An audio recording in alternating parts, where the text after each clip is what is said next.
Mayor and members of the council, the meeting is now being live streamed. Good evening, everyone, and welcome to the February 23rd, 2026, 6 p.m. regular joint meeting of the Bell Garden City Council and successor agency to the Community Development Commission. The meeting will now come to order at 6:09 p.m. Members of the public may view and listen to the meeting live online through the city's website as noted on the agenda. If any members of the City Council should have a conflict of interest, please announce any item you are recusing yourself from due to a conflict of interest prior to the item being heard. Tonight's invocation will be given by Minister Daniel Anguiano, and the Pledge of Allegiance will be led by Chief Paul Camacho.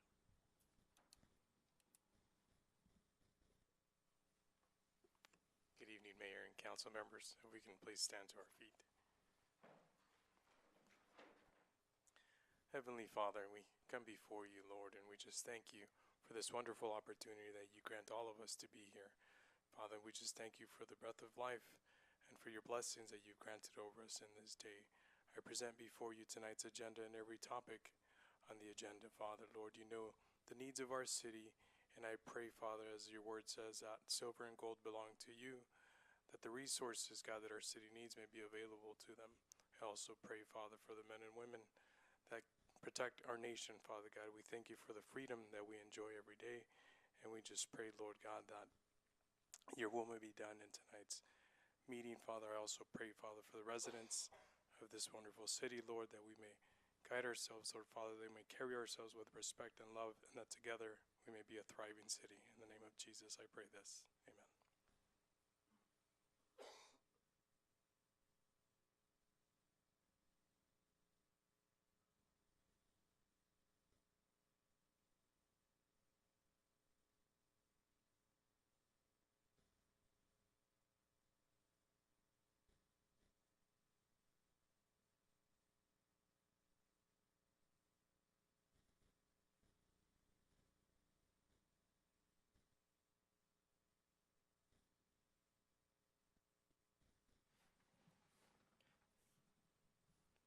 City Clerk, please call a roll call of the members of the City Council and successor agency. Thank you, Mayor. Members of the council and successor agency, we may have Council Member Barcena joining us later, but if not, he will be excused unless there's any objection. Councilmember Chavez, Present. Councilwoman Sanchez, Present. Mayor Pro Tem Guillen, Present. Mayor de la Rosa. Present. Thank you. We will now move forward with presentations. City Manager, please announce the presentations. Thank you, Mayor De La Rosa. We have two certificates, two recognitions today. The first one is for Lulu Gonzalez and Olga Garcia. If you could please come up here to the podium. Thank you.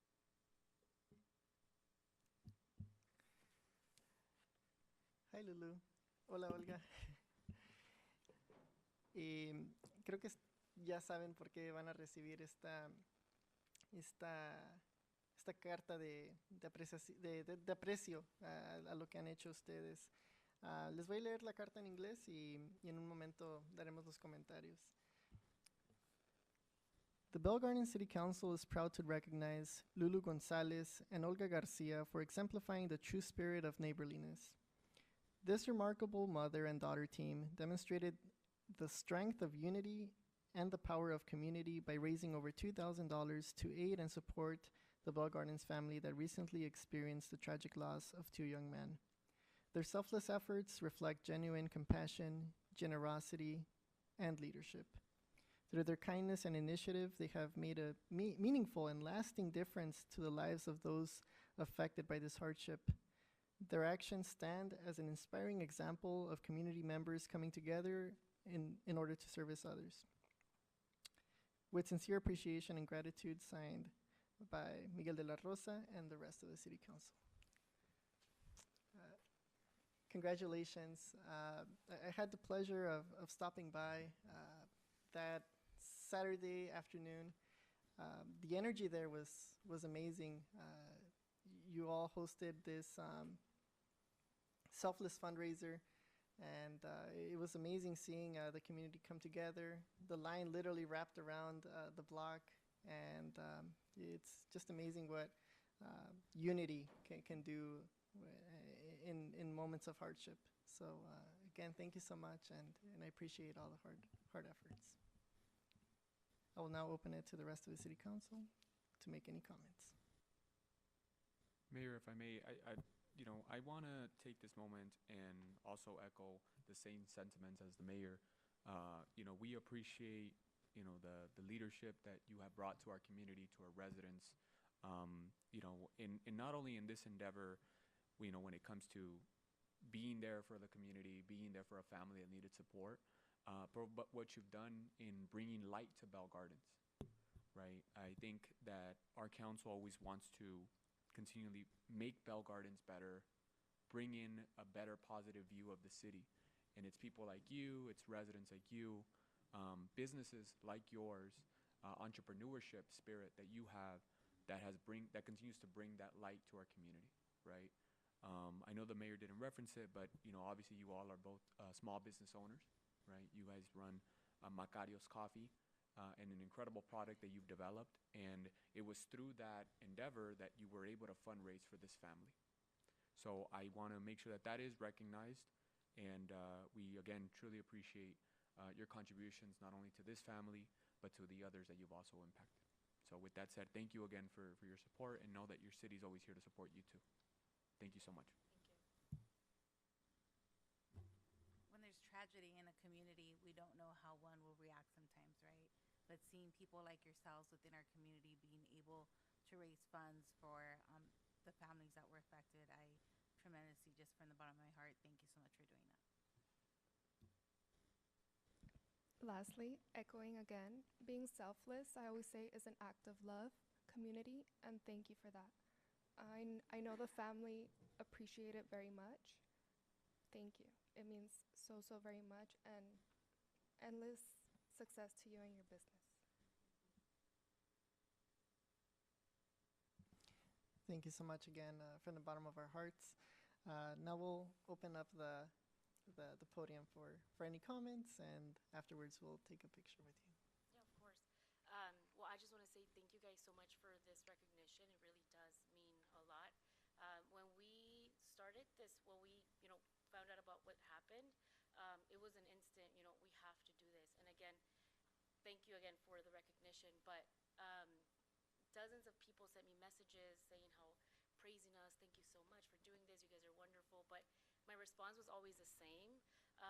It is not I, but Christ who lives in me. And that's what Scripture says. And during his ministry, Christ taught us to love your neighbor as yourself. And it is not something out of this world that we were doing, but rather obedience to Christ. And Makarios means blessed in Koine Greek. And so we want to bless our city. There's like this cliche thing that says, what would Jesus do? But honestly, that is so true. Like, what would Jesus do in a time of destruction and anxiety and loss? And I think, thank you for saying, bring in light, because that's what Christ brought, was light into the world, and it's what we believe, and it's what we hope that everybody understands, that it's not just the business, it's being here for our community. We have Dunkin', we have, Starbucks, but those companies are not going to come save our community. It is us that we can bring our community forward. Thank you for saying that, and I just want to thank you guys so much that, again, it is not us, but rather doing the work of our God. Thank you so much. Thank you. I just want to say that we don't want to be a business that just want to benefit from the community, but which we want to help. Like if there is another emergency or something that happened, we want to help. We are part of the community, and we love our community. Thank you guys so much. Thank you. Thank you. Now in this moment, we'll come forward and take an image.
Mayor, if I may. I'd also like to recognize one of my commissioners that's also here, Carlos Jose Barrera. He's the vice chair for the Planning Commission. I don't think the commission has a chair at the moment, so I know he's been serving as a temporary chair. So again, thank you for his contributions too. Thank you.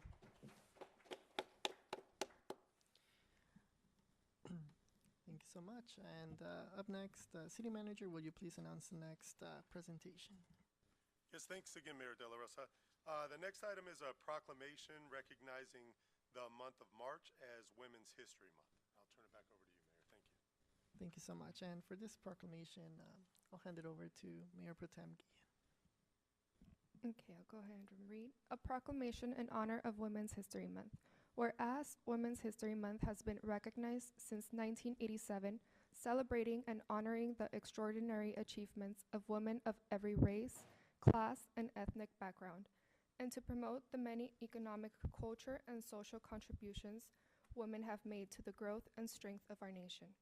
Whereas throughout history, despite hardship, exclusion, and discrimination, women have strived and sacrificed for equal access and full inclusion in communities across the nation, fighting for and securing equal rights and opportunities as champions of voting rights, reproductive freedom, abolition, civil rights, suffrage, and labor justice.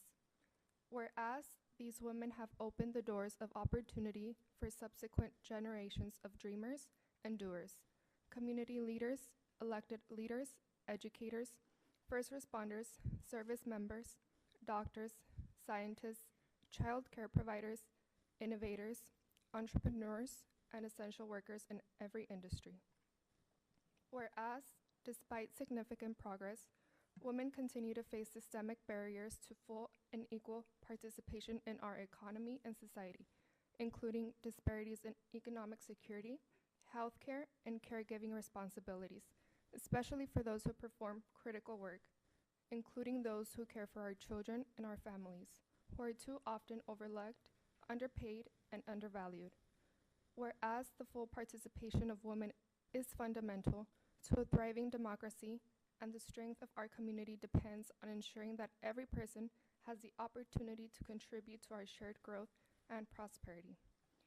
Now, therefore, be it resolved that Miguel de la Rosa, Mayor of the City of Bell Gardens, with the City Council, do hereby proclaim the month of March as Women's History Month in Bell Gardens and encourage all citizens to celebrate the exceptional women in their lives and our country. And here's the certificate. For the record, before we proceed, Mayor, I just want to ensure that we have for the record that Councilmember Marco Barcena joined the meeting at 6:21. Thank you. Thank you so much, City Clerk. All right. We will now begin with item number 6.1 at this time, and I will open public hearing at 6:23 p.m. City Manager, will you please introduce this item? Yes, thanks again, Mayor De La Rosa. This item here is the consideration approval of a resolution doing a number of things, declaring a fiscal emergency, calling a special municipal election to present voters with a ballot measure to increase the city's sales tax, along with other election-related actions, that being the primary one, the sales tax. First reading approval of a related ordinance codifying the proposed increase, and that would be subject to voter approval. I will turn it over to Manuel Carrillo, our Director of Finance Administrative Services, to provide a presentation for this public hearing. Thank you, Mayor. Thank you, Mr. O'Kelly. We're just waiting for the presentation.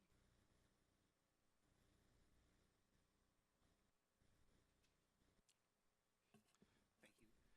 Honorable Mayor and members of the City Council, this evening we will be, did we lose it again? There we go. Thank you so much. This evening we'll be presenting a public hearing to consider a resolution to declare a fiscal emergency and place a 1/4 of 1% local transaction and use tax measure on the June 2nd, 2026 ballot, and first reading approval of ordinance for a proposed increase subject to voter approval.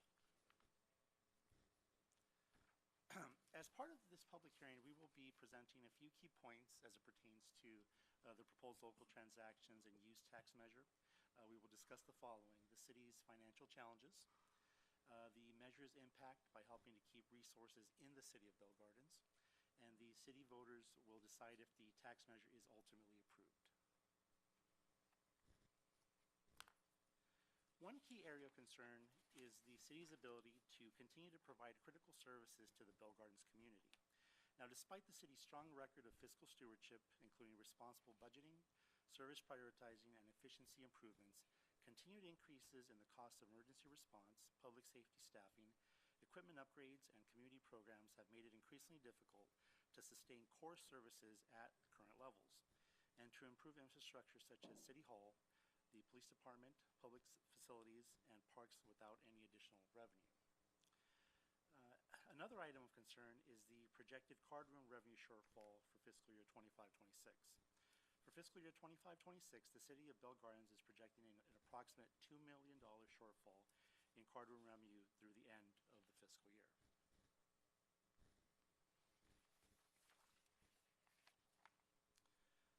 The proposed measure helps to keep resources within the city of Bell Gardens. 100% of the funds generated from the tax measure will be spent in Bell Gardens. 2% combined county and local sales tax cap, unless a special exemption is granted by state legislature. 1.25% of the sales tax cap is consumed by the county for transportation and homelessness. 0.25 or 1/4 of the max sales tax can be raised within Bell Gardens. Now, if a sales tax measure is passed by the county or another agency, the remaining 1/4% will be absorbed and the city will lose out. At this point, other local cities have or are planning to pass measures to keep resources within their local communities.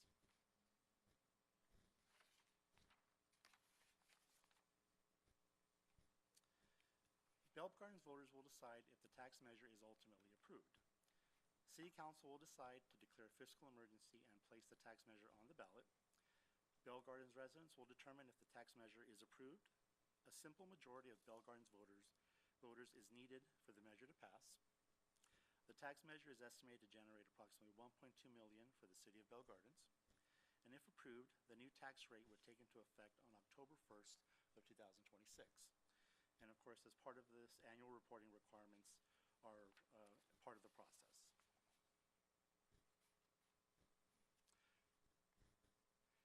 Now, to summarize our key points, Bell Gardens has financial challenges that require additional revenue resources to address them. The tax measure is estimated to generate $1.2 million and help towards addressing the city's financial challenges. 100% of the revenue generated will stay in Bell Gardens. Actions by the county or other regional agencies could divert tax revenue outside of Bell Gardens. And Bell Gardens voters will determine if the tax measure is approved. Again, a simple majority of voters is needed of the measure to pass.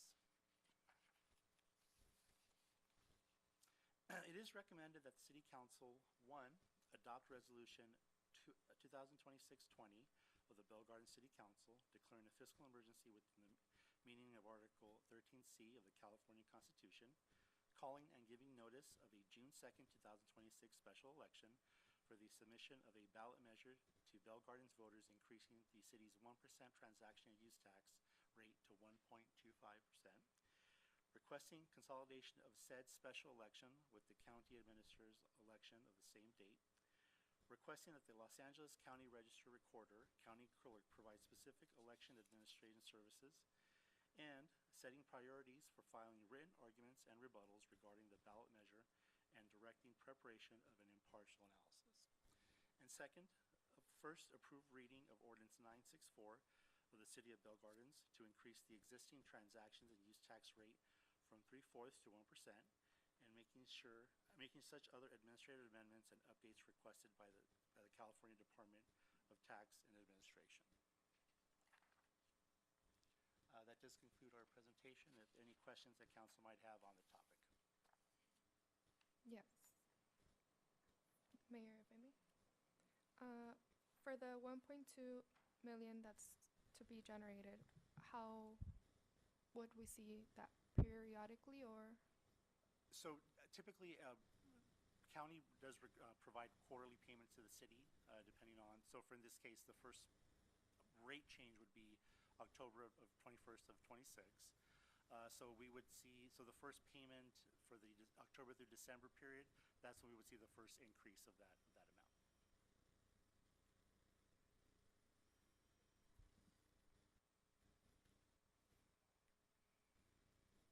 So it did state that there could be a possibility of the county or another agency putting a similar item on the ballot as well. How would it look like when both items are on a ballot? Would one supersede the other, or how would this look like? Mayor, with us is Rich Padilla. He'll be able to provide some detail on that. Is Richard Padilla. I work with Stephanie Vasquez. I'm one of her colleagues, and I did work on the tax measure here. There are a couple of different scenarios that need to be played out here, and a lot of them are contingent upon whether or not the County of Los Angeles obtains special legislation for its current measure. They have indeed placed a measure on the ballot. They did so, I think, about a week and a half ago, maybe a week ago. The one factor that's up in the air at this point is whether they're going to get special legislation. There is some effort in the works to get special legislation, but we will not know until about a week after the deadline to place this on the ballot measure. So the whole purpose of the special legislation, and if you'll bear with me because I know this can get a little confusing, think of the sales tax as kind of like a column, and then there's different layers. There's the statewide layer, which is the primary chunk that most of us pay. It's about 7 and something percent. But then on top of that layer, there are these local transactions and use taxes. Under the Transactions and Use Tax Act, cities and counties can share a little 2% sliver above the base rate. They share that, but they cannot exceed that cumulatively. So at present, there is about 0.5% within this jurisdiction that is unclaimed. It's not claimed by the county just yet. It's not claimed by the city just yet. If the county does not get special legislation, and if their measure wins, they would encroach on that remaining 0.5%. They would basically take it. In fact, if they had done this measure earlier at the last election and had won, we would be locked out of that 0.5% forever because we would have to get special legislation.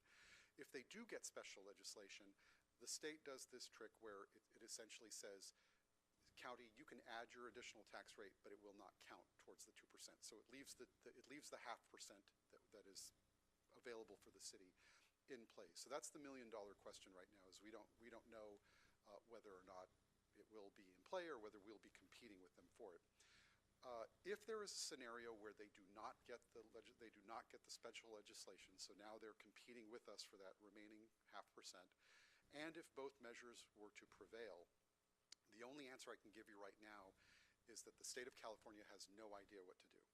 And they have signaled that what they will do in such event is they will appeal to the California Attorney General. The California Attorney General does issue written legal opinions that have legal weight and authority. And the reason we know this is because the same thing happened in 2024 up in the county of Sonoma. The county of Sonoma and a city within Sonoma both had these competing transactions and use tax measures. They both won, and the state had no idea who should control. What was interesting, though, is that at the 12th hour, the legislature stepped in, created special legislation, and mooted the entire issue, so the Attorney General never had to weigh in. Whether they will do it again this time, I have no idea. I have heard from some sources that given the political climate right now, given concerns about a lot of other things, the legislature might not be inclined to sign it, or the governor might not be inclined to sign it. I do think personally the track record has been pretty good for the county to get these special legislations. This wouldn't be the first time they've gotten an exemption for their particular layer, but it isn't a certainty at this point. I know these are tough decisions, but I would simply say if there's an opportunity to secure that, if your taxpayers are going to possibly end up paying that 0.5% to somebody, it's better that it be paid to the city that they live in as opposed to the county, which may or may not filter it down to us in some way. I hope that answers the question, or over-answered it maybe. It does. Thank you so much. Any other questions?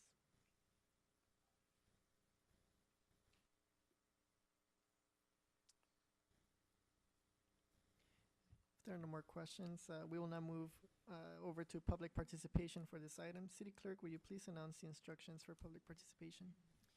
Yes, thank you, Mayor. Members of the public will now have an opportunity to speak on public hearing item 6.1 as listed on the agenda. We didn't receive any written comments. We do have one person joining us virtually but does not have their hand raised, and we didn't have any public comment cards. If there's no objection by the members of the City Council successor agency, I will close public participation for public hearing item number 6.1. And if there's no further council member questions or comments, I will now close the public hearing at 6:35 p.m. I would like to entertain a motion to adopt resolution number 2026-20 and introduce the first reading to ordinance number 96.4. So moved. Second. We have a motion by Councilmember Bárcena and a second by Councilmember Dr. De Leon Sanchez. City Clerk, will you please conduct a roll call vote? Yes, thank you, Mayor. Members of the council and successor agency, Bárcena, Yes. Councilmember Chavez. Aye. Councilwoman Sanchez, Yes. Mayor Pro Tem Guillen, and Mayor De La Rosa. Yes. Motion passes 5-0.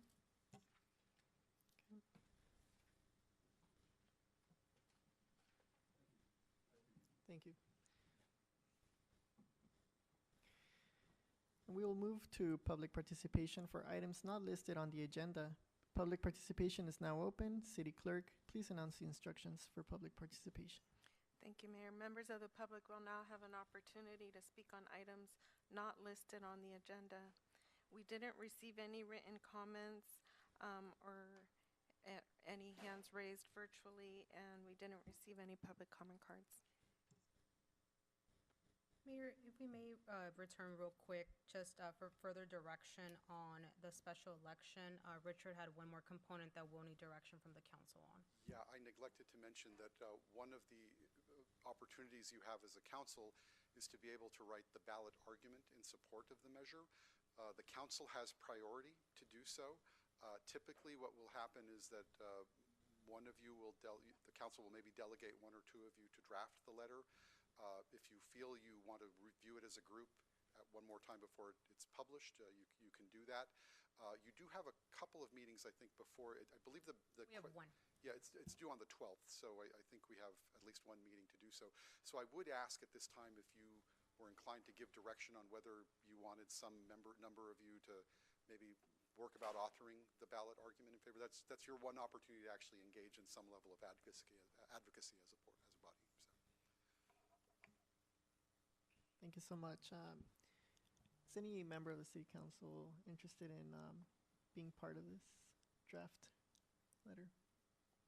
I'd like to be a part of it, Mayor. I'm curious to see sort of what's involved in creating the argument. Yeah, I believe it's a 500-word limit. It's your opportunity to just say whatever you want about the argument. I mean, it's really a rare opportunity to actually, be an advocate for it, explain to the community why you believe, or why you as a body believe the tax is a necessary thing at this time. I will separately be charged with, or our office, I should say, will be charged with separately drafting an impartial analysis, which basically just explains to the public the very technical mechanics of how it works. So that will be handled by the city attorney by statute. But this is your opportunity to just basically explain it to the community and explain to the community why this is a worthwhile thing. And just to clarify, it would be two of us working on it, but it would come from the entire body. Yeah, I've seen it done different ways. I mean, ideally, I think in the classic way, you can have up to 5 signatures on the ballot argument, so theoretically, all 5 of you would sign it.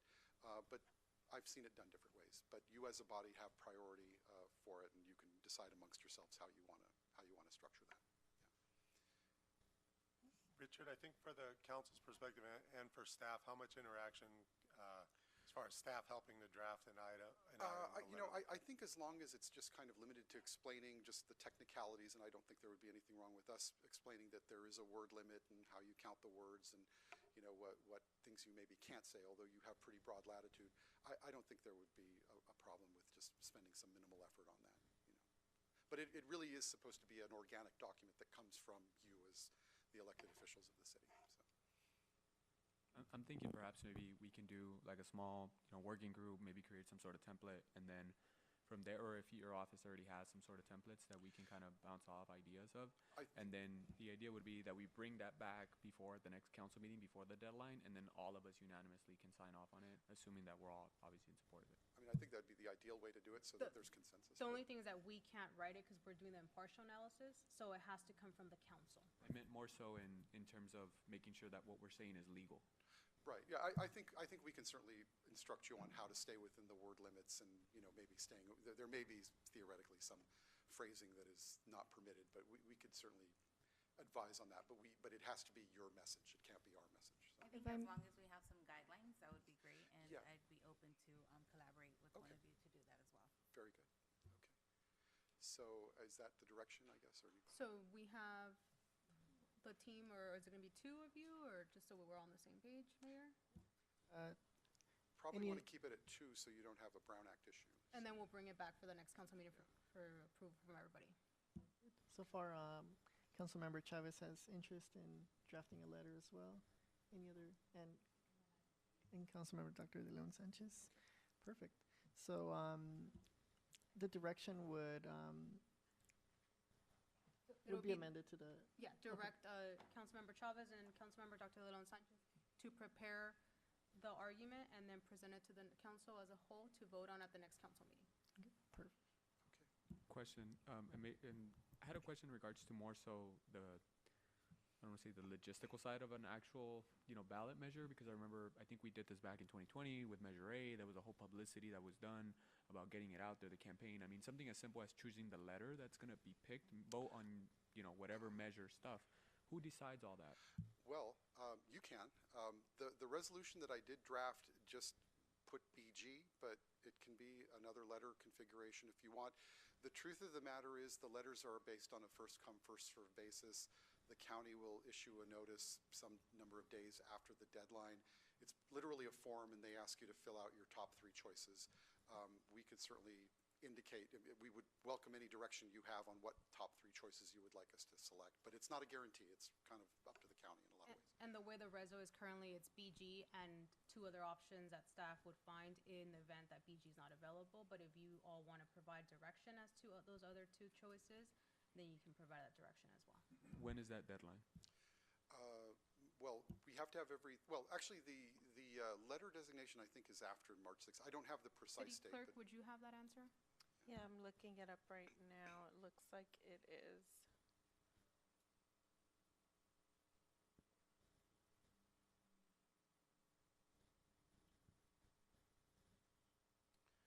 March 11th. Okay. Is there at least one more meeting before then? Okay. Correct.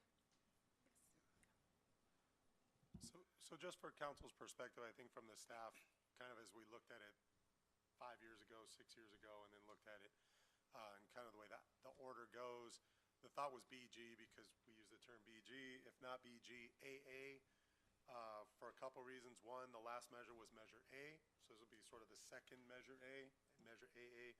Also, well, on a normal election, on the city part of it, the more A you have, the further you are up at the top. So there's a better chance that the voter will actually see it before maybe just giving up on the ballot. Maybe not an issue on a special election because this would be the only city item on that ballot. But the order staff was thinking would be BG, AA. If those weren't available, AB, which is kind of, again, a follow-up to a Measure A. It's sort of you could do a Measure B, I guess, as sort of a third or fourth one as well. And the only thing I would stress is that at the end of the day, it is kind of the county's call because it's a first come, first serve. So we could lose out to somebody else, but it's not a given at this point. So. Do we know what the county picked? I think it was the 11th. Is that? I meant what letter did they pick? For theirs? Like the letter for I do not their know ballot. what their We don't letter. have it. We don't know any of the Yeah. designation of the letters because there's a deadline to submit your preference. So you won't know until after that date. Afterwards, yeah. But they didn't submit recommendations such as we did with BG or AA or anything like No, that. they haven't, and Yeah. we Got won't know until after the deadline. So I would think, obviously, if everybody likes BG as the primary, I think it would be probably illogical for anybody else to have it. probably item get that's that. I think BG. it's a safe bet. We'll get that. And it would be, the only city item that would be on this ballot is going to be the sales tax measure. So it would be after the county sales tax measure and the way Right the order goes. So the county goes first, the cities go second, it's only one city. And special districts after that. So I don't know, would now be appropriate time to ask for direction on the order of the potential letters? It'll We help can. us filling out the form, so we're not, maybe guessing too hard. Well, I mean, I know city manager mentioned already two of them, right? BG and then AA and then AB. Okay. Or in lieu of an AB, maybe just a B, because it's the second sales tax measure. Okay. Sounds like we have discretion for a couple of choices then. And I mean, it would be great so that I could submit that to them tomorrow, Oh. because I have to complete the form and submit it to them. So if you do want to designate your primary, secondary, and your third option, so that way it'll be something it's first come, first serve. So the sooner we get it in. Need a motion at this time? We have it on the resolution as BG, so unless you guys want something different than BG, then we'll move with BG for the first one, and then for the second one, AB was the plan, which the discretion is already provided for in the resolution, but unless there's an objection to AB. AA and AA? Sorry, and AA, then yeah, AB. BG and AA. Okay, so we got it. All right.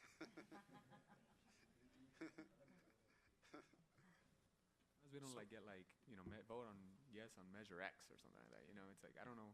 And I'll tell you, there's like a science to all of this too, right? Like, So there's that's data and where, stuff. that's kind of where that's the way the orders come through, is based on, again, it's more important on a November election because you're competing against other things. So you definitely want in the A's group to get you Yeah. further up on the city stuff, it may be less important in this one. So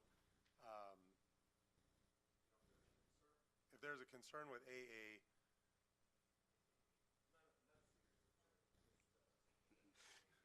an interesting comment. Did you want to select the third? AB was the third. AB. And I will say that there are other cities that are also requesting for this, so it would be a good opportunity to stand out. Probably good to get it in sooner than rather than later. Yeah, definitely. And other cities potentially pick BG as well? They could. I mean, it could be their order of preference. So I think if we beat them to it, that's better. Although I would be surprised if anybody else outside of BG picked BG, but you never know. Yeah, So far, 2 cities have already submitted their requests for consolidation for the June elections, so we would be the third so far. And there's another city I'll be presenting at tomorrow. And I know one of them that submitted is not looking for BG. Perfect.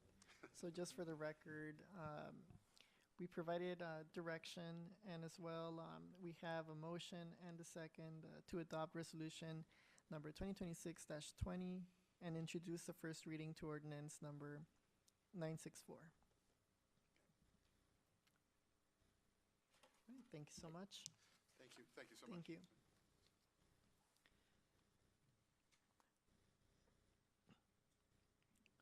Okay, so we had closed public participation on non-agenda items.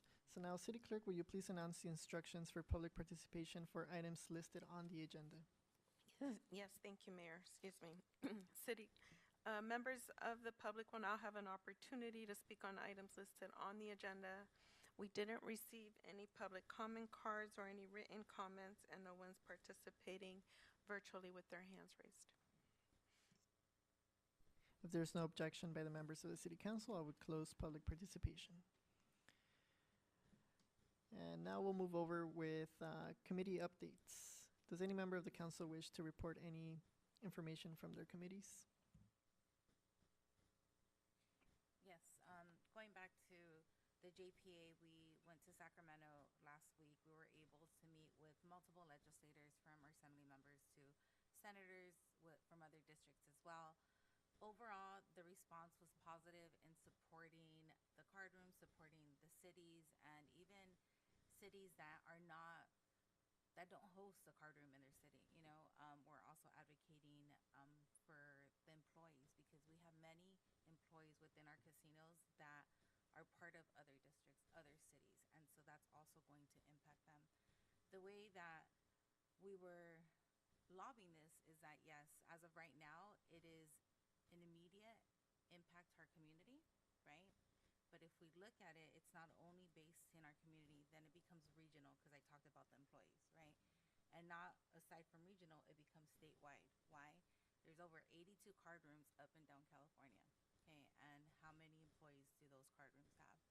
If blackjack goes away, the rotation changes, these regulations that the AG did, then we're going to have a lot of people unemployed. What is that going to look like for California? That's going to look like a lot of people signing up for CalFresh, signing up for an unemployment. And so right now, with the budget the way that it is in California, they don't have the means to provide all of those resources to said people that currently have jobs. And so we were trying to scale it overall to show the legislators the negative impact it's going to have all across California. And I'm lucky to say that we got a lot of people on our side being very supportive. I don't want to disclose their names at this time, but there is a letter that's going to be signed that's going to have everybody's names. So that's my report. Thank you so much for your advocacy. Any other members of the council wish to provide an update? And if not, we'll move on to item number 10, which is the city manager report. City manager, will you please conduct your report? Yes, thanks again, Mayor De La Rosa. Just want to mention on February 12th, Thursday, we had our open art space at Veterans Park from 6 to 8 p.m., which we generally have every Thursday. Friday on February 13th was the weekly art and yard sale. There was an 1 hour early component for special Valentine's Day craft fair piece of that art and yard sale. February 16th was President's Day. As always, just want to thank everybody in the city of Bell Gardens that still work that day. Our offices are closed, but we still have police department, recreation community services, public works. Pretty much a piece of every department is still running on every day. So thanks everybody who was still working that day. February 20th, Friday was the art and yard sale. That was last Friday with the free farmers market. The art and yard sale part was canceled due to rainy and muddy conditions, so that happens once in a while. Saturday, February 21st, was the monthly family food distribution at Veterans Park. That goes on the third Saturday of the month. This Wednesday, February 25th, at Ross Hall, which is at Veterans Park, there'll be a neighborhood watch meeting to discuss various public safety concerns. The Special Investigations Unit will be doing a presentation. Reminder there, this Thursday, is every Thursday, is the art space. Friday is the art and yard sale. This coming Saturday at Ross Hall at 10:30 a.m., the Community Family Services Center is having another financial literacy workshop. This one is pretty basic. It's for saving and budgeting. March 6th, at that art and yard sale, there will be the farmers market, so there's food available there as well. On March 7th, Saturday, we have our annual 5K event.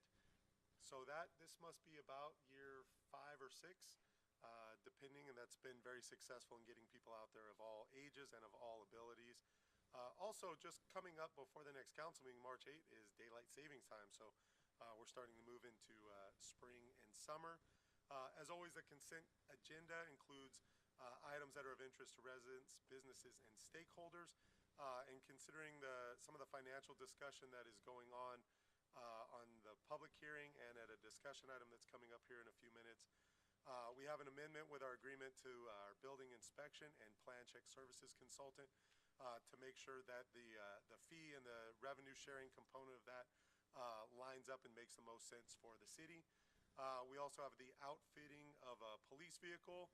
The police vehicle was grant funded by state cannabis grant monies, and the outfitting is also funded by state cannabis grant funding, no general fund there. We also have an agreement with the county sheriff. They're seeking to recover some costs for any police recruit training that the city does. We also have an item to generate some revenue here, which is the leasing of unused pumping rights for the water system. So basically, as the well is offline and the city's water system is buying service water, we're able to lease on an annual basis the pumping rights from the basin. Generates $100,000 that goes into the water system, so helps bolster that system.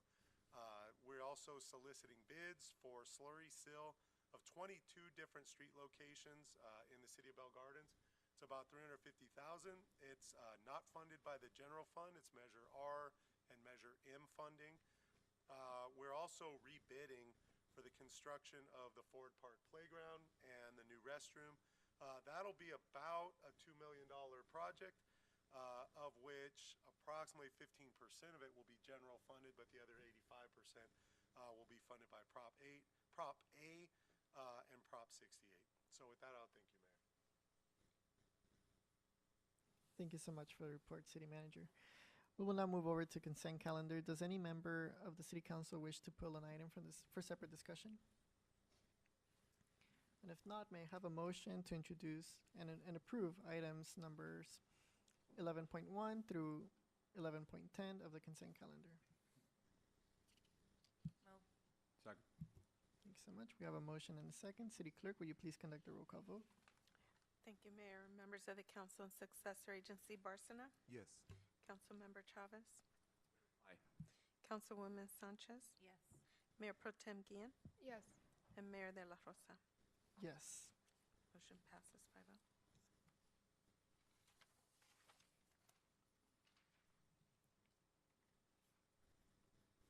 All right.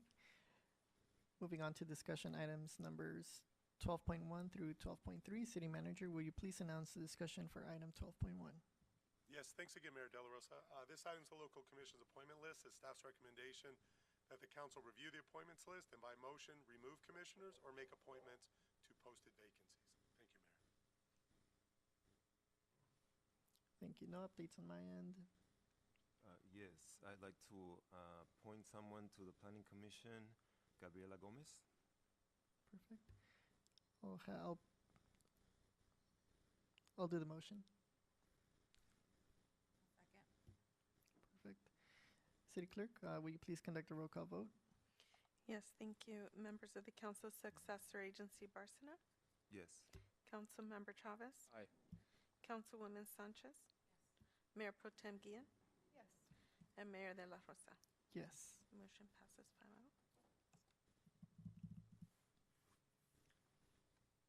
Thank you so much. City Manager, will you please announce discussion item number 12.2? Yes, thanks again, Mayor De La Rosa.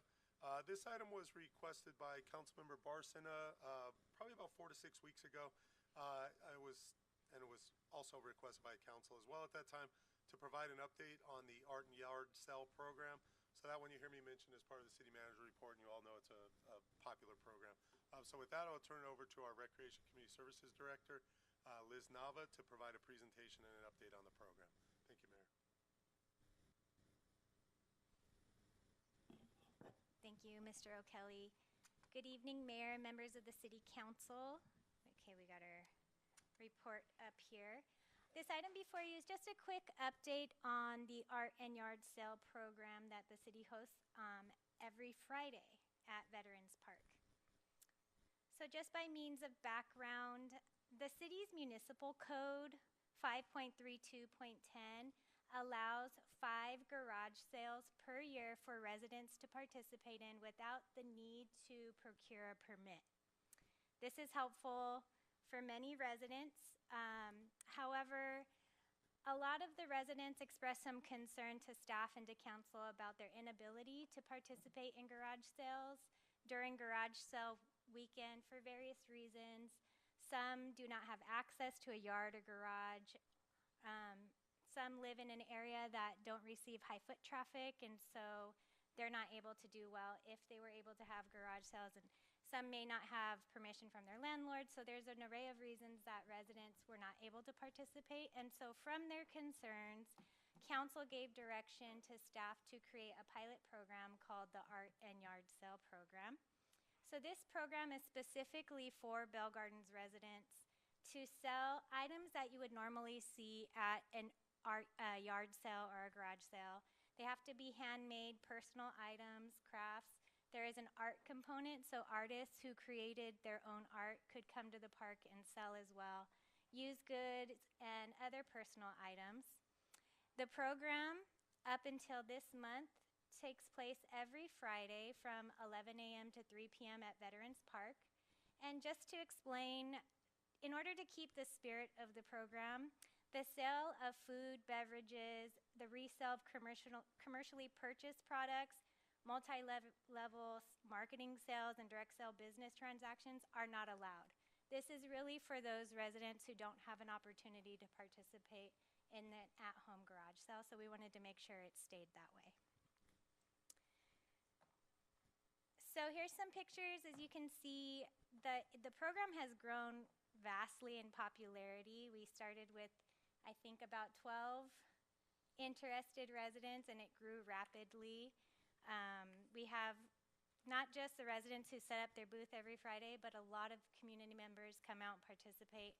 They take a look at the different things that are available for purchase, clothes, art. We have a gentleman who grows and sells plants, so that's also allowed. And we've expanded this year. The mayor gave us direction to incorporate craft sales during holidays, so we hosted our first one in February, and so there's a picture of the mayor participating in that as well. But starting in March, in order to address the long list of participants waiting to get into the program, we're restructuring the program to accommodate more people and get everyone off of the waiting list.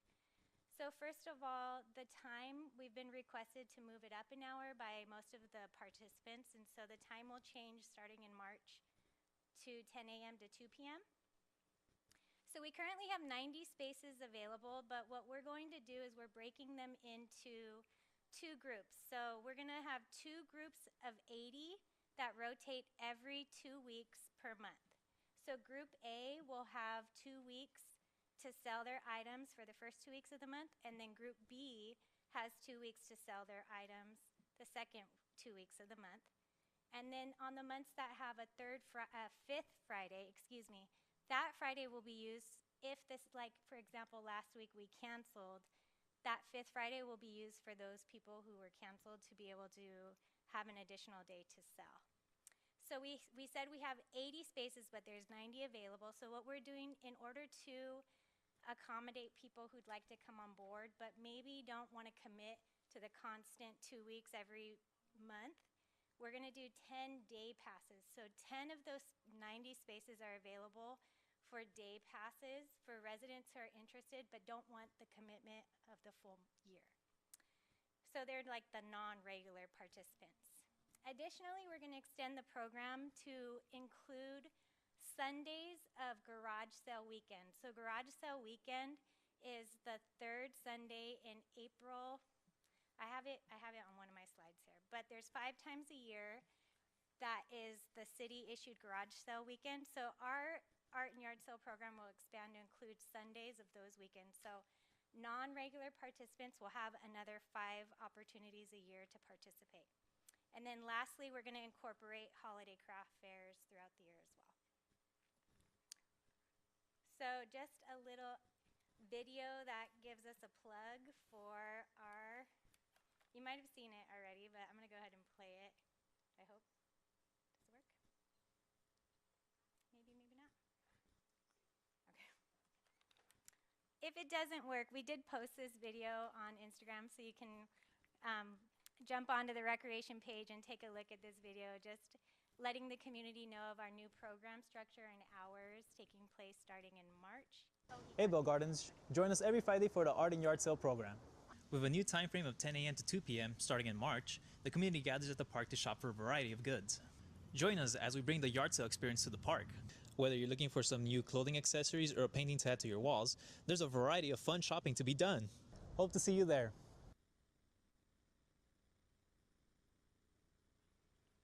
And that is our new time. Hey Bell Gardens, join us every Friday for the Art and Yard Sale program. With a new time frame of 10 a.m. Next? Okay, wait.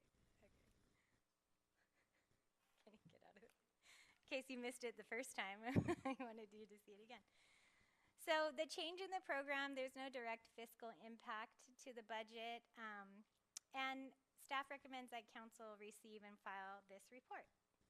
That concludes my report, and I'm available for any questions that council might have.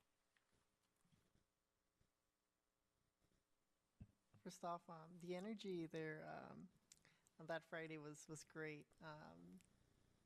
Just overall, the enthusiasm from the residents, the participants, the vendors, and the people who were shopping around, it was amazing.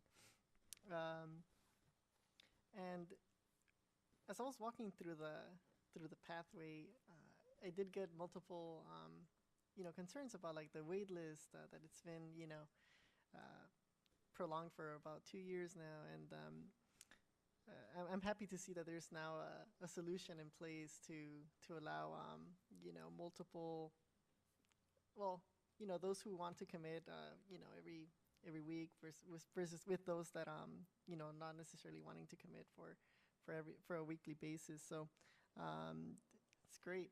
Thank you so much, Liz. I appreciate it, and yeah, I'm excited for what awaits. Thank you, Mayor. Thank you, Director Liz. I really appreciate the update. I did ask for this item because I actually recently went to the art and yard sale with a practical purchase in mind. I needed to buy some plates and like a few other dishes and just random things, right? Well, what do you know? I found most of what I was looking for. So this is like a real legitimate service. And by the way, I got it for like cheap.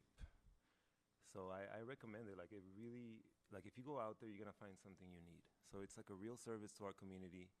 Not to mention that they get to interact with each other, they get to know their neighbors, and just generally we've come such a long way from when we started. And I'm happy to see what you guys have planned for the program. The Sunday thing is a big deal.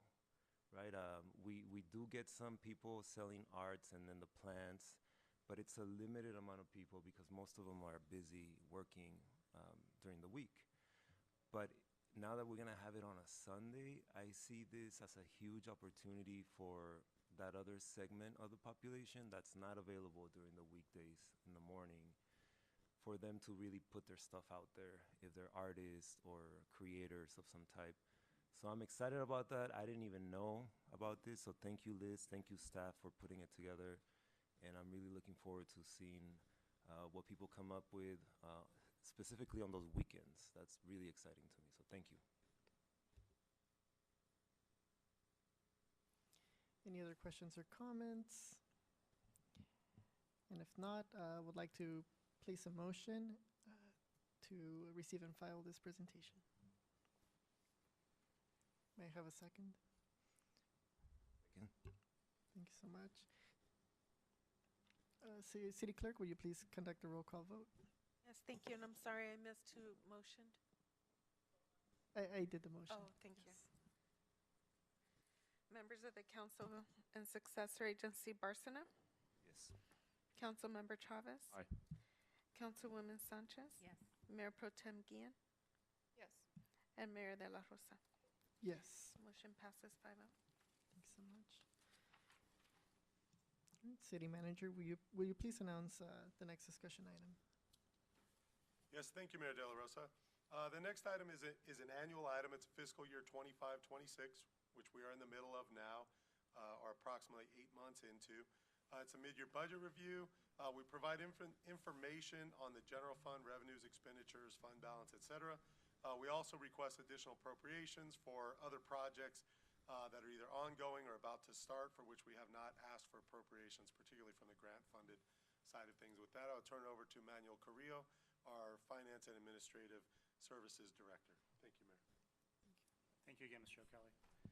Honorable members of the City Council, this evening we'll be providing a brief overview of our 25-26 mid-year budget performance and projections for the remainder of the fiscal year. Here we have an overview of our card room revenue received going back to fiscal year 21-22 to the current. As we can see, for fiscal year 25-26, card room revenue was adopted at $19,020,000, and based on the actuals for the first 6 months of the year, we were able to project out the remainder of the year based on daily average and the remaining days of operation. As a result, the card room revenue is projected to come in at $17,013,000. This is approximately $2 million below the adopted. Just a side note, the historical card room high is $18.8 million, received in fiscal year 22-23. And the historical low is 6.7, which was received in 2021, which was, of course, during the COVID pandemic. One item I wanted to bring to attention, for fiscal year 25-26, revenues may be impacted by the Attorney General's recent actions on gaming regulations. Manuel, as you leave that open, Yes. just referencing back to Dr. De Leon Sanchez's commentary on the Attorney General's action. So there's a lot of work going on behind the scenes. But just to give you an idea, if there was some kind of a, let's say a 25, 30% hit to the card room's activities, that would make that final bar there from 17 million come down to probably in the 11 to 13 million range, somewhere like that. So it would be a significant drop in those revenues.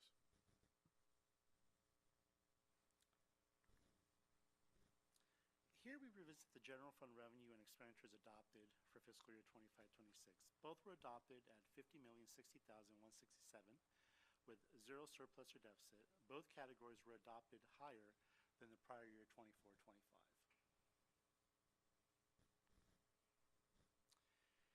Here we have the mid-year revised forecast. As previously mentioned, revenues and expenditures were both adopted at $50,060,167 with zero surplus or deficit. Now, based on actuals and projections, revenue is expected to come in higher by 4.1 million, and expenditures are expected to be higher by 6.1 million, resulting in a net reduction in fund balance of approximately 1.98 million for fiscal year 25-26.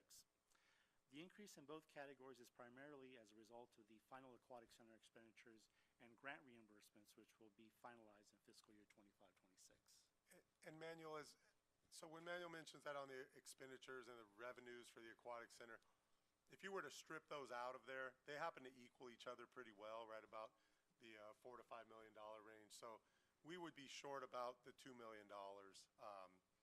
So if you strip those out, it confuses the numbers a little bit, but we want to make sure we show accurate numbers. But otherwise, we would be looking at revenues probably right in the $48 million range, give or take, and expenditures would be in the $50 million range. Thank you, Mr. O'Kelly. Here we have a more detailed breakdown of the revenue line items that were projected with projected changes through fiscal year 25-26. The most significant changes are in the categories of other revenues. As mentioned previously, this increase is due to the grant reimbursements associated with the aquatic center construction. Other categories with expected increases are motor vehicles in lieu, secured taxes, and building permits. Categories with expected decreases are card room revenues, operating transfers in, as well as projected reductions in add-on sales tax and sales and use tax based on HDL projections and regional analysis. The overall change will result in a projected increase in general fund revenue at year end of about 4.1 million. And Manuel, I think if, just again, sorry to keep interrupting here, but just a couple key bullet points to take away from. You know, we look at our revenue projections. They're the best estimates that are available at the time we put the budget together. Based on economic activity, we utilize a firm called HDL that does analysis for a lot of cities. What you're really seeing, besides the card room issue, is some softness in consumer spending. When you hear that news, you can generally know that that means that'll translate to some degree to the city of Bell Gardens. If people are spending less money generally, that means they spend less money at Bob's Discount Furniture, means they spend less money at all of the businesses within Bell Gardens. No major drop, just what's kind of expected out there.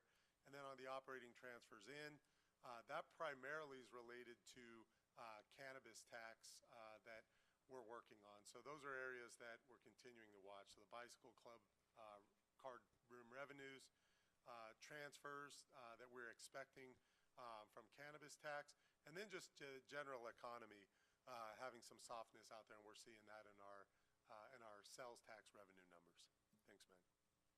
Thank you, Mr. O'Kelly. Here we have a more detailed breakdown of the expenditure line items where we project changes to the end of 25-26. We project savings in the categories of personnel and contractual services. The categories are expected to surpass budget are department supplies and capital outlays. As mentioned previously, the significant increase in capital outlays is associated with the final aquatic center expenditures for fiscal year 25-26. The overall change will result in projected increase in general fund expenditures at year end of approximately 6.1 million.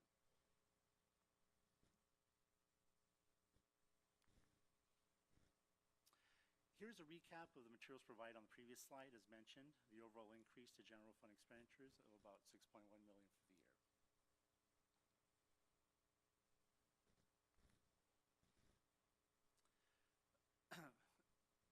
This slide is an overview of anticipated additional appropriation items that will be brought to council through the remainder of the fiscal year. These are capital improvement projects adjustments overseen by Public Works, totaling an estimated amount of about $601,000 for the remainder of the fiscal year.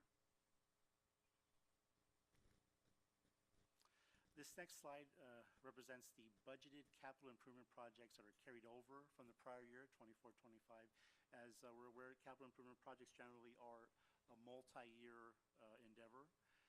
Now, these are ongoing projects overseen by Public Works, and the carry forward amount for fiscal year 24-25, or from fiscal year 24-25, was about $36.4 million. Here we have an overview of what we project city fund balance to be at 6/30/26. As we can see from the top right corner, the city's fund balance at June 30th, 2025 is projected to be $19.89 million. Now, these are figures that are still pending final audit closeout and completion.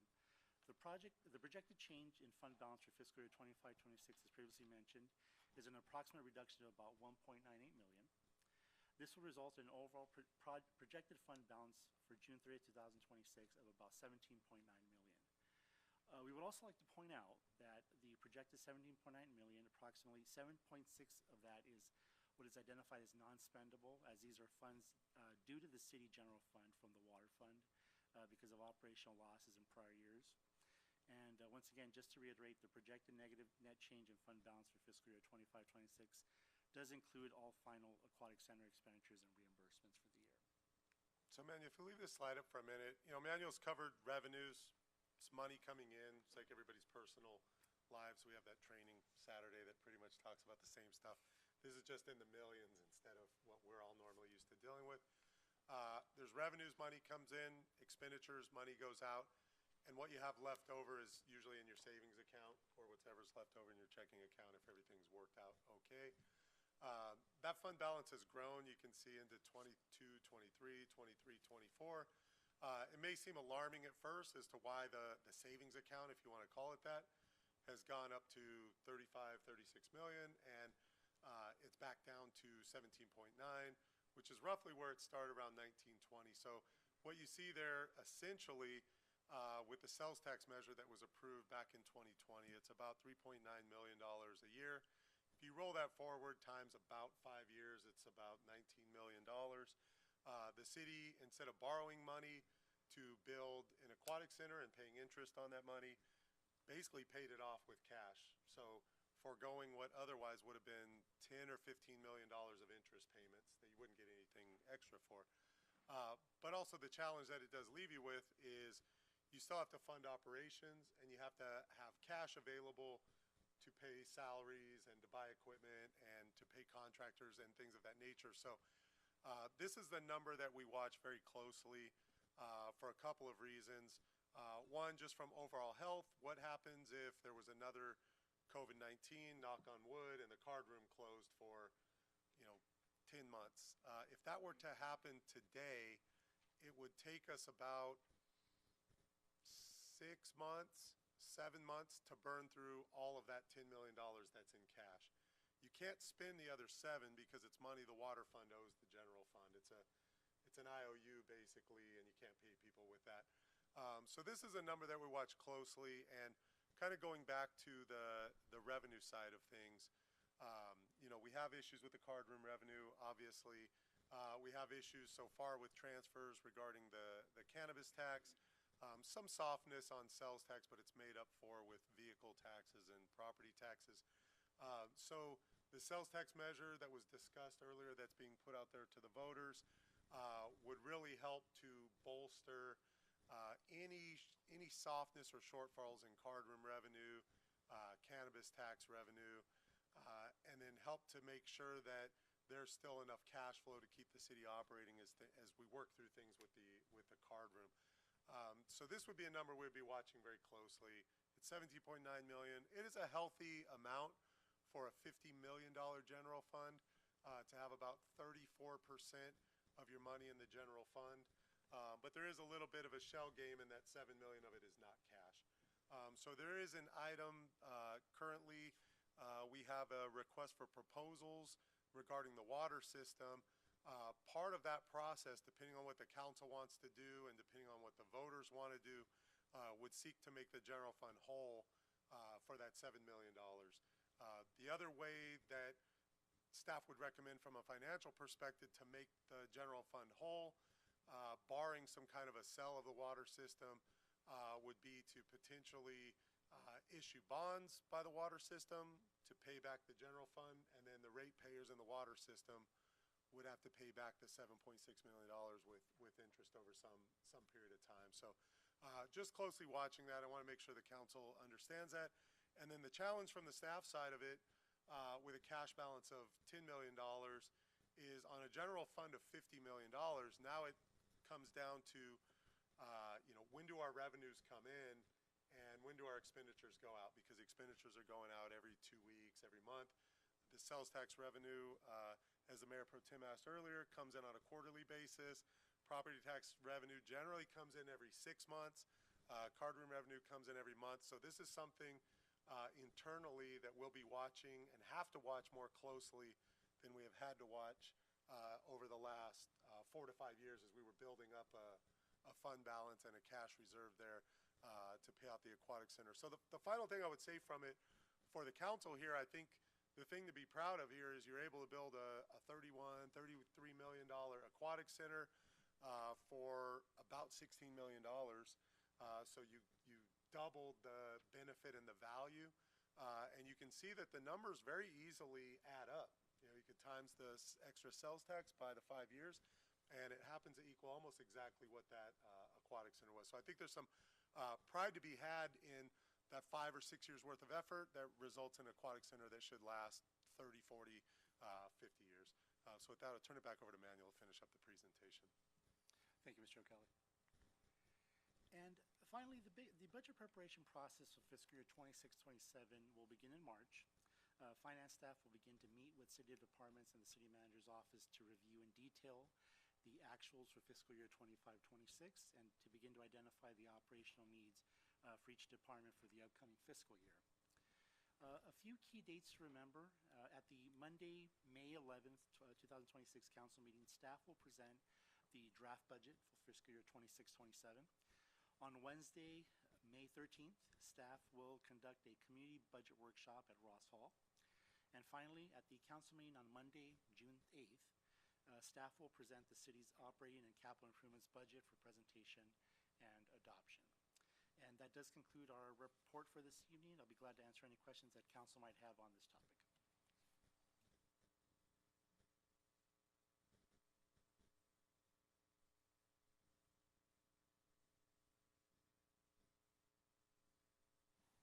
Thank you so much, Manny, for the thorough presentation, and Mr. O'Kelly for also providing additional context to the numbers. I do have a question in regards to slide,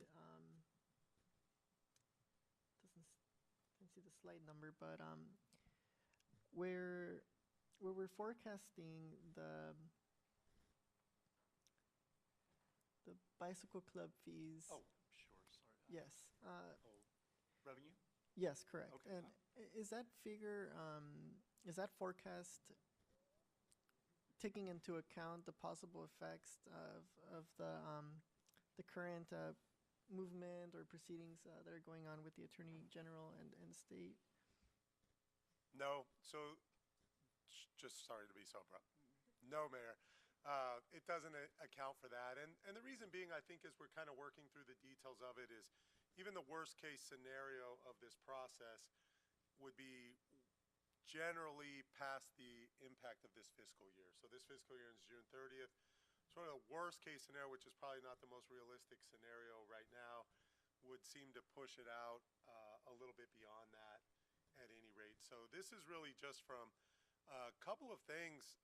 They've done a lot of construction over there. Their parking lot, they've redone the parking lot with solar panels, which obviously impacts if you're coming into play there. You may not want to deal with it. They've done tens of $millions of upgrades inside the facility over the last 6 to 12 months that has impacted it. And also, geopolitical events and economic events that occur outside of the United States impact a lot of the clientele that play there at the bicycle. So that number of 17 million, when I got here in 2019, would have seemed like a great number. It would be 3 million, 4 million a year more than normal. But the way things were going, as the economy was moving and some of these other geopolitical things weren't occurring, we saw numbers that were much, much higher than that. So this seems to be more of a realistic number going forward. The final thing I would say, though, from an optimistic perspective is they will be the only card room with completely covered parking.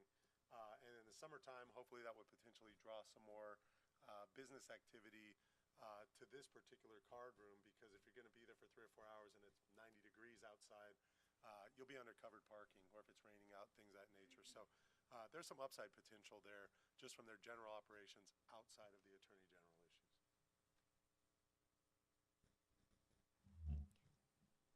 Any other questions? Yeah, I'll jump in. Thank you so much for the presentation, Manny, and thank you, City Manager, for your input, on a lot of this. I'm curious to see, and it's similar to this slide. I think it might have been the previous slide, or it was in regards to the funds from the casino. I know in this slide we're projecting that right now we're at 17 million mid-year, but assuming that the Attorney General's regulations go into effect, I think they gave us a deadline of late May or early May. We're projecting that the revenue is going to drop from 17 to 13 million. What are we doing to try to stop that?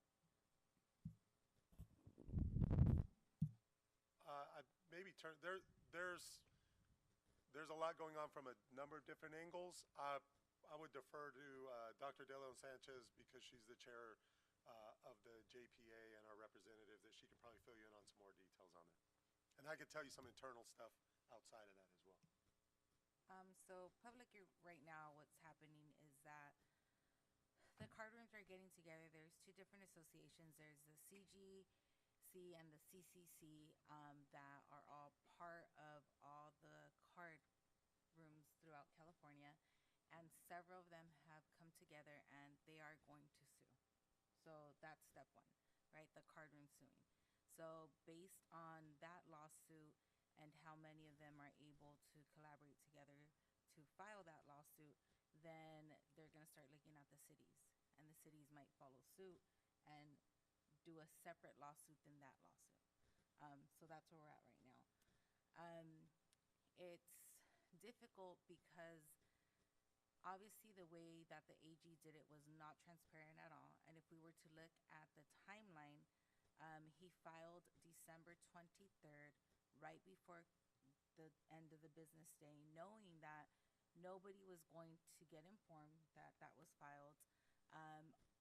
Over 900 comments that were submitted during the 2-day hearing, none of those comments were acknowledged.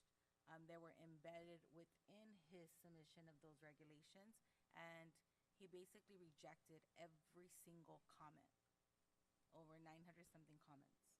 He rejected those. So that's another thing, right? And there's supposed to be a 15-day period where we as card rooms, we as people that comment are supposed to be acknowledged of that. That didn't happen. So I'm giving you guys some of the facts, and I don't want to disclose everything, because what's happening right now is we're trying to find where the gaps are in that the process happened with the AG, because it wasn't transparent. So being able to identify those gaps and counter that, that's what's going to help. So there's a lot of moving parts right now. There's a lot of people involved trying to do that, but because we're in a public meeting, I don't want to disclose everything. Thank you for that.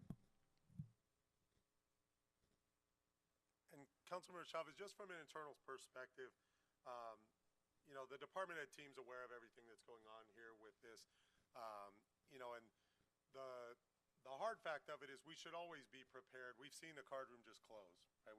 It isn't like something that's always been hypothetical. We've experienced it, and we had to figure out ways to pretty quickly cut costs in the order of 7.5%, 10%, somewhere in there. So the department heads, you know, and we have to walk a fine line here too, because you don't want to cause a panic that isn't necessary. You know, if it's necessary, it's necessary, but you don't want to cause a panic that's not necessary. Once we get down to sort of city manager, department head, and down to staff level, we're in the middle of labor negotiations with our groups and that. And so what we're doing just behind the scenes is what we always do, but with a little more focus, is just looking at our departments to see if we had to make cuts, or where would we do it, how would we do it, what would the timelines look like. And that's why we're watching all these numbers. We're always watching them closely, but we're watching them even more closely. And really that fund balance is so important because we're trying to close the $2 million shortfall we have that has nothing to do with the Attorney General. The sales tax measure would be very helpful with that. The work that we're doing on the cannabis tax would be very helpful, and we would expect if those go as we hope they would go, we can kind of fill that $2 million gap in.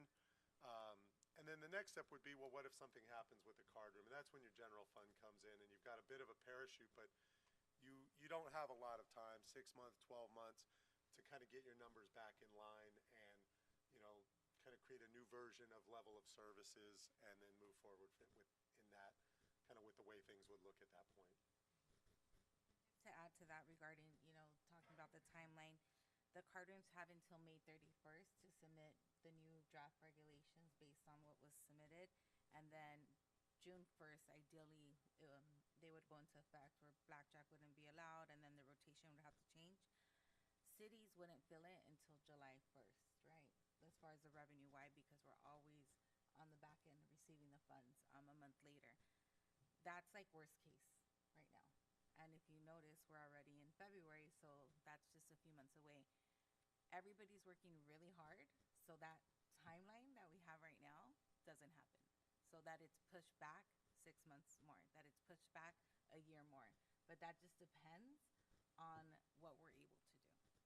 For example, tomorrow, our card room will be up in Sacramento talking to legislators, you know, doing their part as well, although we went last week. So there's efforts constantly happening right now on the back end, trying to prolong this and not meet those deadlines.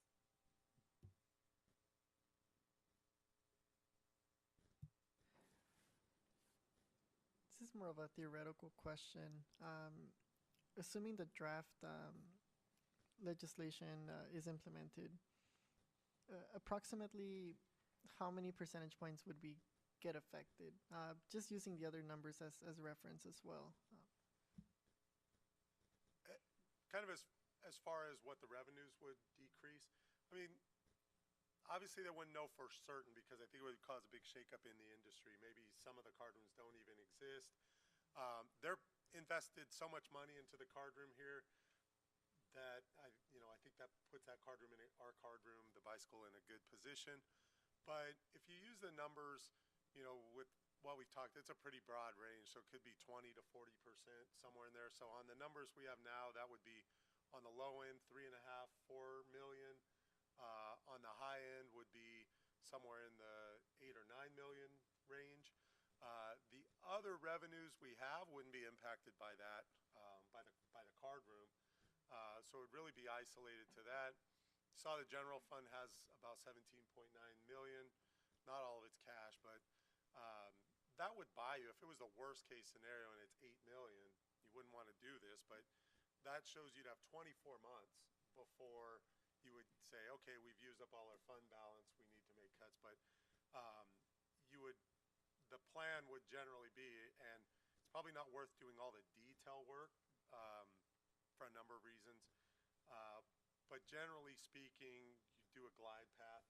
You would not let yourself get to it in 2 years where you have no fund balance.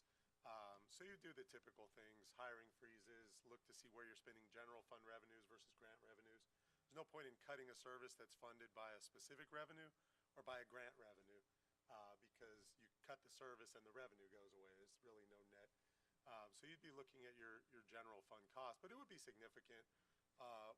For $4 million just from a personnel perspective is about 38 full-time city employees. We have about 157, give or take, full-time city employees. So it would be a significant effort, but the fund balance would help to, reduce that impact and how severe you'd have to go about getting to the new version.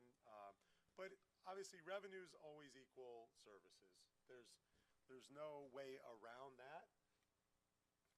So if you have a cut of $48 million in revenues, you'll be looking at a cut of services in the $48 million range, and you try to get efficiencies in there. So, if you cut $6 million, in a perfect world, you only lose $5 million worth of services. And so there would be difficult decisions to make. None of them are any decision anybody wants to make. There's no service that the city currently provides that sounds like a good one to stop providing. But I think, you've got professional staff. I think our employees are really good to work with from the labor standpoint. And then obviously staff is bringing items to the council, and council bringing up items that all serve the purpose of making sure that the residents and the businesses and the stakeholders in the city are getting the services at the level that the council deems to make sense. And so the public hearing item earlier was a big feature of that, and there are other items coming up in the future for the council to decide on as well. Thank you, Mr. O'Kelly. And also, considering a previous topic that we briefly touched upon is the water system, right?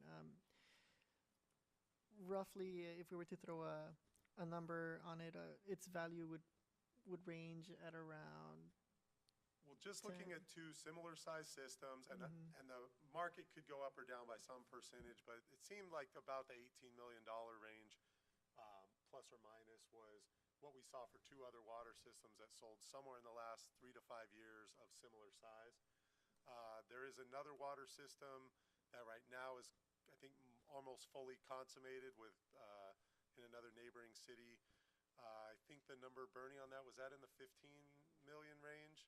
So a little bit less, but same size water system. So I guess we were going to go really broad with it, and I don't want to undersell it. In case anybody's listening, I think ours is worth 25 million at least, but somewhere in that range, 18 million is about right. Thank you so much, Mr. O'Kelly. Any other questions from my fellow colleagues? Yes, Mayor, if I may. I have a couple of questions, as I'm just doing a bit of digging, just trying to, think outside of the box with a lot of, our ways of trying to generate and, feed this, bridge this gap. And I think it's important to also distinguish. I know that city manager is mentioning that we're not sounding the alarm off, yet. But I also do want to recognize the moment that we just did also declare a fiscal emergency. So I think, I think it's important that we evaluate all of our tools in our toolbox. I think, I don't know if it's true, or I would want to know more so updated. We had talked about spaces here in the city. I know obviously we talked about the water system. That's obviously an asset of the city. We also have land assets such as parks and community spaces, et cetera. Obviously we have a golf course too. But I'm curious, with the casino, I know that there's a portion of the casino that's also being leased to them, right? When was the last time we updated that lease, and then I guess we'll follow up to that. I mean, obviously I know that this is going to have an impact not only on us, but obviously an impact on their, sort of stream of income as a casino. But are they, to the extent, also borderline bankruptcy, or, I mean, how is their situation? How do they describe this impact? Well, I think, so first off, the current owners just bought the card room 4 or 5 years ago. They've invested tens of millions of dollars. This isn't something new, right? The Attorney General's rules, these rules that are here now that look the same as the ones in 19 and probably the ones from 25 years ago. So I think, without being too specific, that they're positioning themselves to be able to withstand whatever happens here. The lease that we have is all of the parking lot on the south side of the building. So where people, when you go to play or go to eat or whatever, you would eat. And then the further south on the other side of Priory is where the employees park. generally, that hasn't been looked at to be developed while the card room's operating at the levels it's operating now, because the impact of developing that parking would far outweigh the financial benefit of what would be there relative to how much you're impacting negatively the card room. But obviously, if all of a sudden the card room was operating at 60% capacity from actual people visiting, then it would make sense for us to look at that parking lot there, and even for the card room. There'd be no need for them to continue making a lease payment on a parking lot that they're not using. So if they only needed 50% of the parking, that would free up 50% of that parking for development for some other type of retail. It's interesting though, because we've looked at some numbers even with the rosiest of pictures, and it wouldn't come close to covering a shortfall, of 25, 40%. But it would be, maybe cover a quarter of that to a third of it potentially if you got a very high quality retail operation or something of that nature in that area, or if you do some kind of a land lease or something with the developer. But that is something that we've always looked at it all the time I've been here. The numbers never pan out even close. But if all of a sudden they don't have the traffic and they don't have the revenues, the economics would shift in that perspective. And then kind of another item you mentioned, the reason about sounding an alarm or a panic is it just has some negative impacts that aren't necessary, with, let's say with employees and things like that, where you'd hate to start losing good talented people that are overreacting and leaving and going to work in some other city. If we needed to sound that alarm, we would, but I don't think we're in that position, and we're being open with what we're saying here. The fact that we're in negotiations, this will all be watched if it's not already watched currently. But there are the things that you will be asked to look at as a council if the Attorney General's rules go into place. And again, I think we're looking at worst case scenario, probably kind of a 6-month out, give or take, and kind of a more reasonable scenario, maybe more like 12 months to 24 months and maybe further, depending on how judges see things and things of that nature. So, but obviously the city does have, for 2.5 square miles, there's, the Public Works Yard, there's City Hall, there's Veterans Park, Ford Park, Marlowe Park, Darwell Park, Gallant Park, Julia Asmus, the Neighborhood Youth Center. There are probably opportunities in there to do really cool things that eliminate costs, yet still create some different service that's beneficial to the community. Woodworth House, I forgot to mention that one as well. And then random parking lots and small lots here and there. But these are all things that, I think council should be thinking about as you're around, as you're living your life in Bell Gardens and looking at city facilities and property and things like that. And it's definitely things behind the scenes that we're looking at, just to make sure that we have numbers available and information available without going too far down into the process to cause any kind of alarm or anything. Yeah, thank you for that, City Manager. I wanted to when I've been mentioning the parking lot for the casino, obviously development of that, and I know that there's a lot of interest in that plot, of land to sort of develop it. But I was more so trying to angle it as far as, obviously we leased this to them. When was the last time we increased that lease on them? So the lease increase is based on the agreement. I think every year it goes up. It's based on a CPI, a factor. It's a long-term lease. Off the top of my head,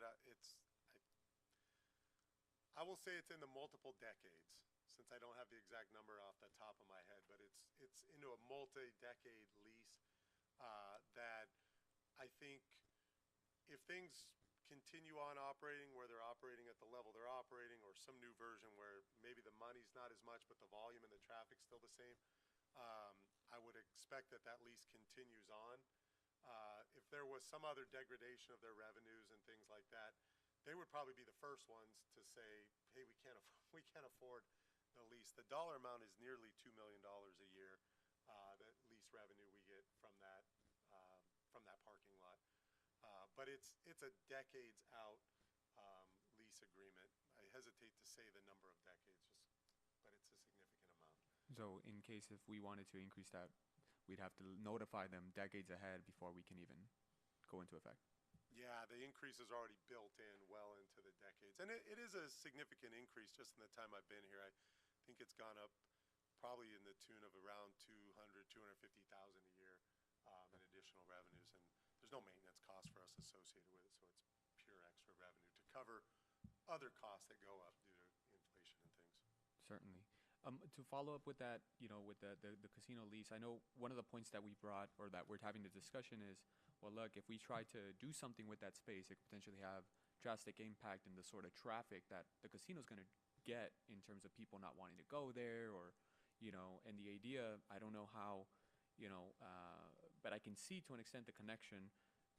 Now they have shaded parking, assuming that, they're the only one. If I want to go play blackjack or something like that, I can go there because I know that I'm going to have it fresh. And I guess maybe there was a science to that. Maybe there's like a correlation that, hey, if there's structured parking, we can have more increased traffic. But I think the point that I'm trying, the thing that I'm seeing is, and I know that it's based on geopolitical and the big players come into play, but I don't know if necessarily the big players, I mean, we could have all the traffic in the world there, but if they're not the big players, right? I'm trying to, would we rather have a lot of small players that are, filling up that parking lot, or would we rather get the big fish that could potentially, we can still meet our needs as a city, and they can also all meet their needs. But I'm trying to, I don't know if I'm making my point across, but that's where I'm trying to get at, where, let's say, it frees up that space for us to then be able to do something else with it, or, and I think that there's like a bigger thing of them just not being able to garner or gather those big players, right? And maybe it's, I don't know if it's just us, maybe I think every other card room is probably in the same position. I wouldn't know, but I'm curious to see. That's why I was getting at to the point of how are they doing financially, right? You go to the casino, you see it, it's nice. I mean, you got Ferraris, 3 of them parked literally right in front of you. I don't know how the card room is packed. It's usually always bustling, right? They open new restaurants every other time, right? And this is just the optics of when you walk into that card room. So, I just want to make sure that we're all sort of receiving the same information. On another note, I know that other neighbors, like Southgate, are doing the UUT tax, right? The utility user tax. Is that something that the city has explored? And if we haven't, is this something that we want to potentially bring in the future? Obviously, I know we just proposed to put a sales tax increase this time around, but what would be a difference between going that route as to going what we're doing, or simultaneously maybe cities have done both? Just kind of curious on that. We can bring an item on a utility user tax to talk about at the council. The one difference I'd say between the two, utility user tax is going to be paid 100% by the user of the utility, which is going to be your residents and your businesses in Bell Gardens, whereas a sales tax, there's a significant percentage, especially when you have an El Super and a Food for Less, and a Ross and a Marshalls and an Applebee's, that for every dollar of extra sales tax you get, the residents and stakeholders of the city of Bell Gardens have probably only paid 60 cents on every one of those dollars, whereas on a utility user's tax, it's going to be 100%. Whether that's paid by the landlord or the renter, it's going to be factored in there somewhere. So that's where I think, at least in the time I've been here, it's looked at the sales tax has been a better option from value for the residents and the businesses that are in Bell Gardens. But we can bring an item to talk more on a potential for utility users tax or an increase. No worries. I was just curious because I know that I've seen Southgate, and I know that they've kind of in the same position as we are. But I was curious to see how much that potentially could generate as compared to this sales tax. And, I know in the past, prior to even me being on the council at one point, I think, explored doing a TOT tax. And I remember that meeting where the card room showed up and was like, where did this all come from? Along with a lot of the motels, hotel operators, right? I remember that was like prior to the pandemic.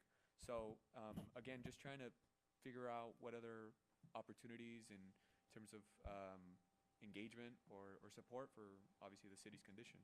Just wanted to add, Southgate is already at the maximum 10.75, so they can't bring a sales tax measure without legislative approval. So they don't have the options that we have. which is probably why they're looking at other options. Got it. Do we, I don't know, I was gonna say about if Stephanie knew how much that could potentially generate, but do we have an idea? Depends on the city. Got it, okay. A follow-up on another, in regards to, the conversation. I know we brought forward a fee study in the past. I don't know what's the status on the fee study, if our fees are up to date. Can that potentially help us bridge these gaps at all? Yes, I think on the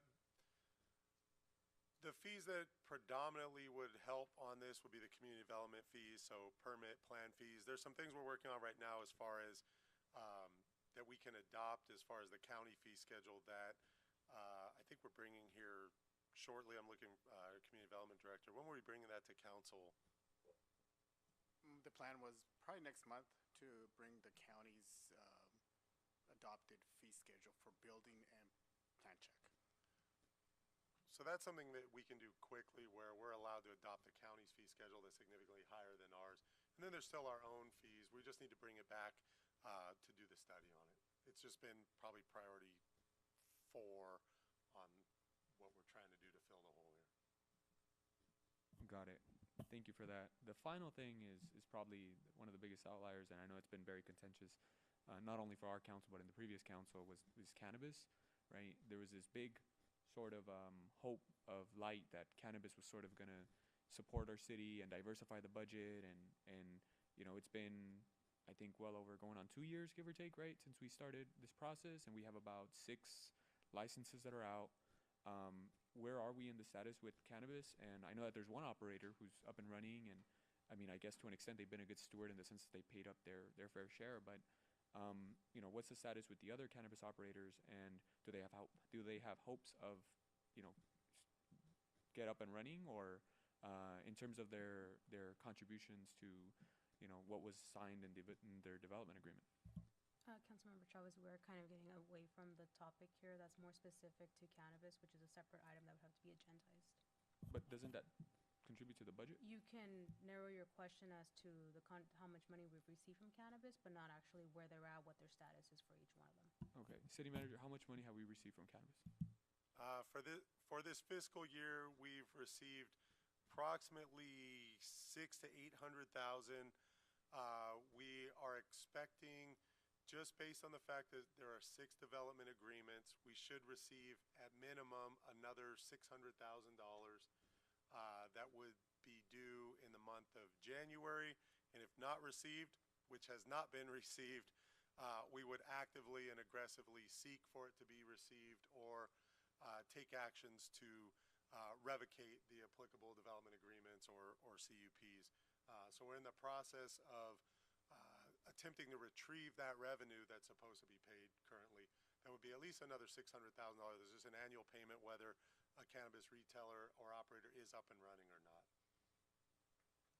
Can you clarify just to make sure, do we have a deadline for that? Our deadline for receipt of the $100,000 that we established with our demand was 15 days from the day that we made the demand, which I believe was Thursday. I don't recall what the date was. That okay? So 15 days from last Thursday. Got it. Probably about 10 days from now. Okay. If possibly we could have an item to the council for the next agenda, just to see where we are as a whole, and just kind of, obviously we can't dive a little bit more deeper, but if we can bring that item then for the next meeting, if that's okay with legal counsel. Yes. Thank you. That's all my questions. Thank you, Mayor. Thank you so much, Councilmember Chavez. Any other questions or comments in regards to item 12.3? And if not, I would like to entertain a motion. So moved. Will second. City Clerk, will you please conduct a roll call vote? Yes, thank you. Members of the Council Successor Agency, Barcena, Yes. Councilmember Chavez, Aye. Councilwoman Sanchez, Yes. Mayor Pro Tem Guillen, Yes. and Mayor de la Rosa.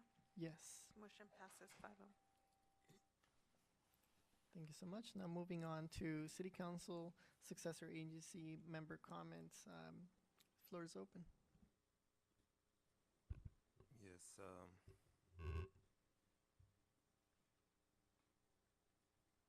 So first of all, I want to thank staff for putting together this option of the sales tax. It's reminiscent of the previous sales tax that we did, and to me, it's like almost a no-brainer because we have to secure those funds for local control, right? For us to be able to decide on that. So I think it's an easy one. I'm pretty confident that the community is gonna want to vote on it, but we'll see what happens. I also want to report on recent activity from Hub Cities. We had a meeting with the Southeast Los Angeles County Work Development Force, and the reason for that meeting was to have them explore the opportunity of sort of working together with Hub Cities because they're sort of a larger entity, and they will be able to help us potentially, especially with grant acquisition and things like that. So they put it on the agenda to vote on whether or not they were going to explore it, and they decided yes. So that's a huge step to having this option. And just so you guys know, the board there is Jeff Wood from City of Lakewood. He's the vice mayor. Then we have Sonny Santa Ynez from the City of Bellflower. He's also the mayor. Rene Trevino from City of Artesia. Linda Johnson from City of Cerritos. Hector Sosa from City of Downey. Dandy De Paula from City of Hawaiian Gardens. Tony Ayala, City of Norwalk, council member. And then Isabel Aguayo from City of Paramount. And the reason why I'm reading these names is because if you guys know them personally, if you have a relationship with them, you know, we have to advocate for our community. Hub Cities has been providing our residents an essential service, and we want to make sure that we continue to allow this entity, Hub Cities, to thrive. So it could be very helpful for you guys to, if you have relationships with the board members, to maybe connect with them and just make sure you're advocating for your communities. So another thing I wanted to say is I wanted to see if staff, excuse me, if staff or the council would be interested in maybe putting out some basic info regarding the Caltrans grant and what's coming to the Planning Commission, just for informational purposes, because I've seen a lot of noise on social media, a lot of assumptions that are coming from sources that are not really official. So I think it would be a great service if there's something we can put out there with basic info about this grant and the planning that's been going on, and perhaps maybe talking about the process that will follow from here on, right? Because I know that a lot of people are worried that things are going to start getting built all of a sudden, and I know that we're not there yet, right? It's a long process ahead, and I think people are a little bit concerned just because of what they hear, right? I don't want us to be very reactive about it, but I do want us to do something if we're able to, just to keep our community informed. Other than that, that's all I have. Thank you so much. I apologize for being late. I had a little incident. I had to go to the emergency room, but everything is good. So thank you for waiting, and glad to be back.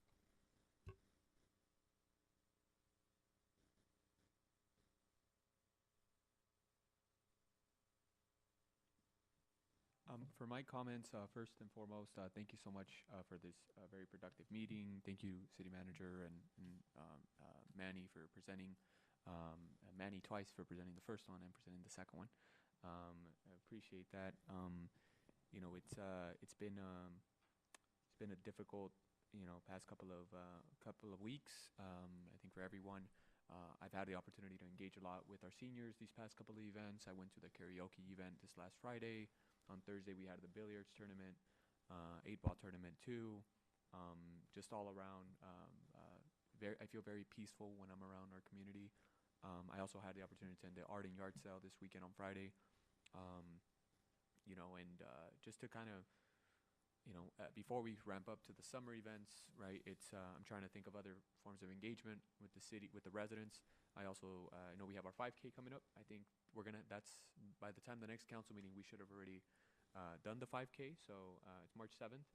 And I think our next meeting is what, March 10th, 9th? March 9th. So I'm participating in the 5K. I'm excited for the 5K. I encourage everybody else to. Marco's going to do it? Okay. We're ready to go. You got your running shoes? Huaraches. And we're not talking about the food. Apparently there's a food called huarache too. Yes, so I'm excited for that. It's one of my favorite events, 7:30, and we're going to have a good time. I'm also looking forward to the summer for when we have all of our aquatics programming, right? I think that's going to be huge. Today I was in Ford Park. I was taking a stroll out there, and I got to see the pool and just kind of like be in that space. And it's crazy to think that it's there, and we're just waiting for the heat to really hit us, and we can be out there and kind of have a good time. While at the same time also, with the World Cup and everything appearing, which is exciting. With that said, I want to just briefly mention. I know the county obviously has a measure ballot on the upcoming. Just the same thing as we are with our own sales tax. And there was a lot of engagement around the county's effort to put this on the ballot. I know I got personally reached out to. I know I connected. I think our city staff to this. I think it was Supervisor Mitchell's office who was sort of spearheading this. And I want to just mention that what the county's doing and sort of filling that gap from the federal government's lack of bless you. With the impacts of HR1 is gonna have major impacts on the cities like ours, right? Where in our community, I think just based on the facts that they gave me, 35% of our community is on Medi-Cal, right? We have 7 community clinics here in the city of Bell Gardens, right? So we're potentially vulnerable in terms of the impacts of the HR1 and in the endeavor that the county's trying to take on by doing their own measure to fill in that gap so our residents don't get impacted. So I want to acknowledge that moment. But to Councilmember Barcena's point, I think that, as we approach with the same sort of standard of wanting to help out our residents, we acknowledge that reality and that data about, hey, if this does happen, if a community clinic does close in our community, we can use some of those funds to sort of fill that gap for them, right? Whether that be transportation to get them to the other clinics nearby, whether it's determining, how can we connect them to the best provider, et cetera, because that was sort of the initiative that the county was taking on by passing their own sales tax, right? I think it's important that we bring that up. So with that said, again, I appreciate the opportunity of engagement, the presentations, the meeting, and I'll pass it back to the mayor or Councilwoman Dr. Francine Sanchez. Thank you. Thank you to staff. I know it's always difficult to put together the budget and have guesstimations and not really being able to predict during these times. But like it was mentioned, the alarm's not being sound. I know that we're constantly fighting hard right now, especially the biggest impact that we would have is the regulations of the AG. So rest assured that everybody involved is doing what we can to prolong this as much as possible. So I don't think we need to overly worry. Do we need to worry? Yes, of course. We always need to worry about money, right? Being sure that we're providing all the resources that we can for our community and making sure we're taking care of our staff. But just know that we are working really hard to make sure that doesn't happen. I'd also like to request an ad hoc committee meeting for the Aquatic Center to talk about programming. I know that we had recently discussed when the Aquatic Center opened that we were going to give it a few months to see the different programming happening there, whether we have to revise it, and things of that nature. So if we can schedule a meeting so we can go ahead and talk about the programming for that place. Other than that, that's it. Thank you so much. And very briefly, I just want to thank you, staff, and our Community Family Service Center for all the services they have been providing to our families over the past few weeks, months. I know Mayor and I met this past Thursday with the families affected by ice, which you guys have helped out a lot. So thank you so very much. And thank you, Dr. Francis, Councilwoman Dr. Francis, for your efforts in Sacramento. Thank you so much. I want to thank my colleagues, our legal team, and staff for such a productive meeting. After, some rainy days, I did have an opportunity to chat with a couple of residents, and they're concerned about low volumes of water drainage in their block, and this is through Colmar and Ludell. I'll be in contact with city manager and our Director of Public Works with more information regarding this incident. It's been ongoing for decades, and would like to explore some options to help them. Another thing, I would also like to provide direction to see if fireworks stands for fundraising purposes is a feasible option regarding the timeline for this year.